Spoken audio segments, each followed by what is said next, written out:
कामरान साहब, कल तक थोड़ा सा जेयूआई के शिकवे भी थे, क्योंकि आप पेशावर हाई कोर्ट के पास नून लीग चली गई अपनी एक सीट के लिए, फिर इलेक्शन कमीशन के पास गई, फिर एक सीट पर टॉस करने का फैसला हुआ, आपकी तरफ से एक नाराजगी का इजहार भी किया जा रहा था। तो ये नाराजगी यूं खत्म हुई कि पीएमएलएन उस टॉस से दस्तबरदार हो गई और कहा कि हम टॉस नहीं करते, ये सीट आप ले लीजिए।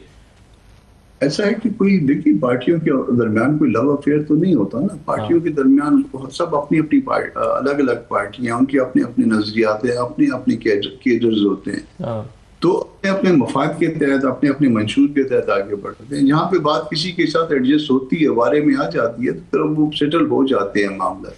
ये मामला इसी तरह से जो है सेटल हो सकते थे, पीटीआई के साथ भी सेटल हो सकते थे।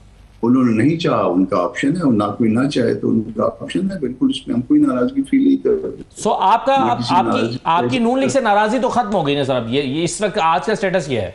देखिए इस पॉइंट पे नाराजगी खत्म हो गई, इस सीट की हद तक खत्म हो गई।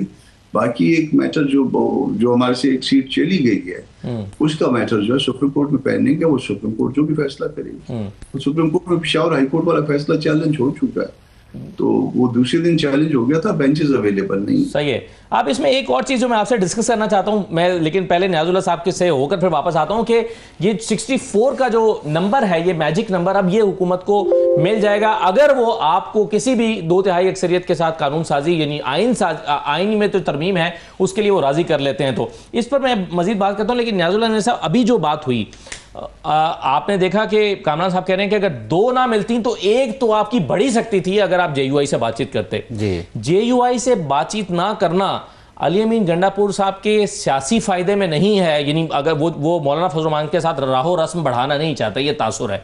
इस वजह से उन्होंने अपनी एक सीट कुर्बान कर दी, लेकिन दावत नहीं दी मौलाना के साथ क्या है बात नहीं। मेरा ख्याल है कि कामरान साहब मेरे कुलीग हैं, 26वीं तरमीम पे भी बातें होती रहीं। मैंने एक आपसे बड़ी बात कर दी कि शुरू से जब से भी इनसे बात होती है 26वीं तरमीम पे ही बात हुई, 26 अमेंडमेंट पे, तो इसी तरह चलते चलते चलते मौलाना से मुज़ाकरात फेल हो गए। इसका भी हमने पहले कह दिया ये मुज़ाकरात कामयाब नहीं होंगे। इन्होंने अली अमीन साहब ने जो स्टेटमेंट दी, कल हम्दुल्ला साहब मेरे साथ बैठे थे, उन्होंने कहा जी अली अमीन साहब ने मौलाना साहब के बारे में जो प्रेस कॉन्फ्रेंस में बातें की हैं ना लाहौर में, तो जो कोई बात चल रही थी वो भी ख़त्म हो गई। अब देखें, जब बड़ी काज सामने होती है ना तो छोटी छोटी चीज़ें चलती रहती हैं।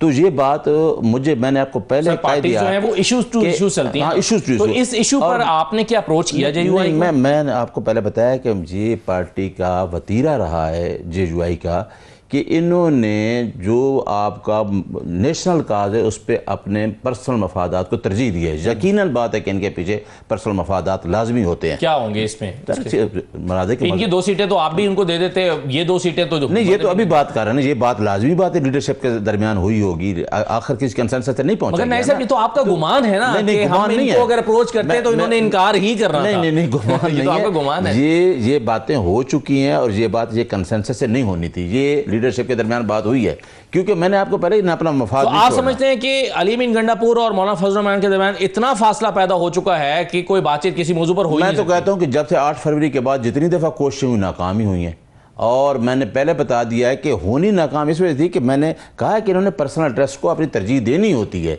ये पार्टी के साथ शुरू से। आपके एनालिसिस क्या है कि इस सारे मामले में क्या पर्सनल गेन है जेयूआई का? देखें, मैं अगर कुछ भी हो, अभी तो बातें चल रही थी, अभी इन्होंने कहा था कि जी हम कोई गवर्नमेंट गिराने नहीं जा रहे। जब मैंने सुना अफनान अपना कुंडी साहब को, तो उन्होंने कहा जी ये हम हो सकता है हमारा जमहूरी हक भी है, कहीं परवेज़ खट्टा की फौतगी पे इकट्ठे हुए तो उसमें अमीर मकाम साहब भी थे, ये भी थे, और इस तरह वहाँ परवेज़ खटक भी थे कि जी हम हमारा जमहूरी हक इस्तेमाल कर सकते हैं। उस जमहूरी हक के लिए इनको आपके 20 बंदे तोड़ने पड़ते हैं। क्या पीटीआई इतनी कमज़ोर है कि वो अपने 20 बंदों पर कंट्रोल नहीं रख सकते? नहीं, मैं तो कहता हूँ नहीं कमज़ोर ना, मैं कहता हूँ कि हमारी गवर्नमेंट स्टेबल है, हमारे पास अक्सरियत है, और वो लोग 20 लोग, ये जो लोग अभी आए हैं ना हमारे MP MNA, ये बड़ी मुश्किलात झील के आए हैं, ये स्टैंड करेंगे। ये अभी कमरान साहब कह रहे थे कि ये खदशा भी ख़त्म हो गया, अमूमन सेनेट के इलेक्शन में वोट बिक जाता है, तो ये अच्छा एक हो गया है। चलो ठीक है, इनकी बात अच्छी है, लेकिन ये हुकूमत के लिए जितना भी जोर लगा रहे हैं ये नहीं टूटेगी हुकूमत कैमरे की। दूसरी बात ये है अब्दुल्ला साहब कि एस्टेब्लिशमेंट की ज़रूरत है कि अगर देखें KPK में मेजॉरिटी से तीसरी दफा हुकूमत आ रही है, अगर वहाँ डिस्टेबलाइज किया जाए तो पॉलिटिकल इंस्टेबिलिटी पहले भी है, तो क्या आप वहाँ क्या पैदा करना चाहते हैं सूबे में?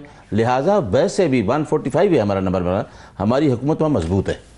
अच्छा जी, अब कामरान साहब, इसको क्या आप रिस्पॉन्ड करना चाहेंगे कि पीटीआई तो नाउमीद हो चुकी है JUI से, वो कहते हैं हम कुछ भी इन्हें ऑफर करें, इन्होंने अपने करना चाहूंगा जी। पहली बात तो न्याजी साहब की इस बात को रिस्पॉन्ड करना चाहूंगा, ये बड़े बेदर्द और बड़े जालिम हैं, और ये नाक रगड़ते रहे। 26वीं तरमीम जो है कब मंजूर हुई थी? अक्टूबर में जी। और उससे पहले जो है ना ये हर रोज जो है आते थे जाते थे, हर रोज जो है ना वो कभी आ रहे हैं और कभी जा रहे हैं, और फिर जो कुछ भी हुआ वो उसमें कैमरे में महफूज है।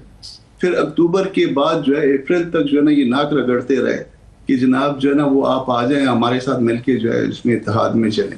उस वक्त तक भी 26वीं तरमीम बुरी नहीं हुई थी, उस वक्त भी जो है ना हमारे मफादात जो है वो सामने नहीं आए थे, उस वक्त तक सिर्फ नाक रगड़ाई चल रही थी। फिर जब हमने अप्रैल के महीने में इनकार कर दिया कि भाई नहीं, हम आपके पास आपके साथ नहीं चल सकते, हमारा आपका इत्तेहाद नहीं बन सकता, हमने बड़े एहतराम से इनको इनकार किया। उसके बाद अप्रैल के बाद जो है फिर उनके बाद हम बुरे हो गए, और बाकी जो है ना ये इनको हमारे मफादात याद आ गए, हमको हम में बुराइयां याद आ गई। पहले चलो अच्छा हुआ कि कम अज कम इनको याद आ गई वो बुराइयां, हमको कम अज कम पता चल गया कि ये जो है ना जब इनका मतलब होता है तो आपके पास आपके घर पे भी आके बैठते हैं, आप चक्कर भी लगाते हैं, और जब मतलब निकल जाता है तो गाली देने में भी देर नहीं करते। ये इनका प्रॉब्लम है, और ये इनको इसको रिव्यू करना चाहिए, क्योंकि पॉलिटिशियन जो है वो ऐसे नहीं करता, पॉलिटिक्स में इस तरह से नहीं हुआ करता। हम अलग अलग पार्टियां हैं, यकीनन अपनी अपनी पार्टियों के मफादात होते हैं, हमारे अपने मंशूर है, हमने मंशूर के मफाद में आगे बढ़ना होता है। मगर ये इस बात में कि कोई अगर आपकी उंगली पकड़ के जो ना आपकी मदद करे तो वो बहुत अच्छा, उसकी शक्ल भी अच्छी, उसके कपड़े भी अच्छे, उसकी हर चीज अच्छी, और जब दी मोमेंट जो है ना वो मतलब निकल गया या उसने इनकार कर दिया, फिर वो बहुत बुरा, वो बहुत खराब, उसका माजी भी खराब, उसका हाल भी खराब, उसका मुस्तकबिल भी खराब। तो ये गैर मुनासिब रवैया है। तो अब हमने जो है ना ये इन्होंने आगे नहीं इन्होंने ऑफर की। देखिए पार्टियां लिमिटेड जो है ना पॉइंट पे आगे बढ़ती हैं, उनका अपना अपना एजेंडा होता है। कल आप एजेंडे पे बैठे हुए थे ना, सारे बैठे हुए थे, JUI भी बैठी हुई थी, PTI भी बैठी हुई थी, बाकी पार्टियां भी बैठी हुई थी, आज भी शायद बैठना हो। तो अगर आप उस वक्त बैठे थे तो उस वक्त जो है ना अगर आज बुरे हैं इनके बकौल तो फिर तो कल बैठे क्यों थे? जरूरत नहीं है, फिर आए लड़ने, फिर कोई ऐसी कोई बात नहीं। बिल्कुल ठीक है, फिर तो ये फार्मूला भी नहीं बनना चाहिए था जो बना है। अब चंद साहब, मैं एक चीज़ जो आपसे समझना चाह रहा हूँ, अब ये जो 64 का नंबर आ गया है कि जिसमें अगर मौलाना फजल रहमान साहब किसी आईनी तरमीम पर मुत्तफिक हैं तो हुकूमत के पास 2/3 अक्सरियत पूरी हो गई है।